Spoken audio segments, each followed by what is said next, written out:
Okay, welcome back. This is the last video of this session.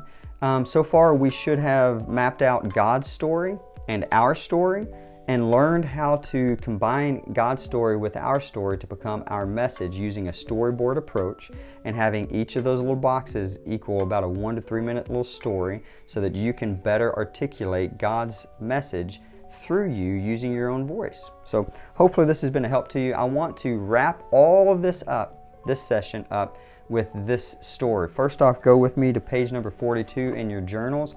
It should be a picture of a football field with a football and a blank on it. Go ahead and write the word love on the football. And I just want to read to you a couple of things to wrap up this time together. In July of 1961, Vince Lombardi kicked off the first day of training camp for the 38 players in his Green Bay Packers football team. The prior season had ended in a heartbreaking loss to the Philadelphia Eagles after blowing a lead in the fourth quarter of the NFL championship game. This was before Super Bowls.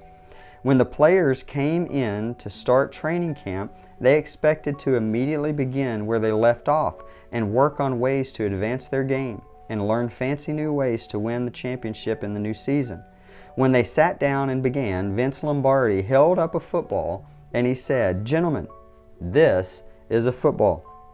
He then had everyone open up their playbooks and start on page 1, where they began to learn the fundamentals: blocking, tackling, throwing, catching, etc.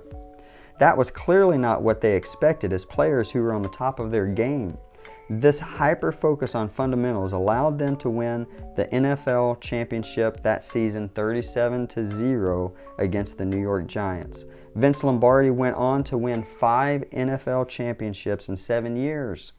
He never coached a team with a losing season after that and never lost a playoff game again.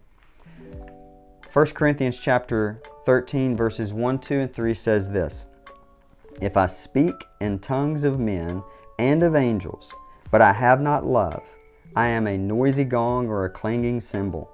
And if I have prophetic powers and understand all mysteries and all knowledge, and if I have all faith so that as to remove mountains, but I have not love, I'm nothing. If I give away all I have, and if I deliver up my body to be burned, but I have not love, I gain nothing."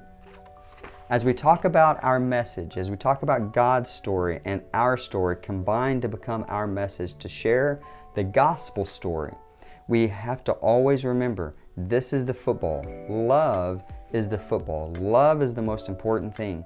So if I ever share a message out of any motivation other than love, then I'm sharing that message out of a wrong motivation. So don't forget, as we develop our story, God's story, combined to become our message, this is not to impress people. This is not to make people look at us. It's to turn people's attention to Him. And I want to encourage you to write out this prayer in your journal somewhere. This is a great prayer. I might reference it again in the future, I don't know, but this is a prayer that I think everybody should begin to pray. God, you have given me the opportunity to influence a generation. May I be faithful and effective to lead them to you and not to me. Give me more opportunities soon. That's a prayer you should ask, and God will always want to answer that prayer as long as we're faithful out of true motivation and heart of love.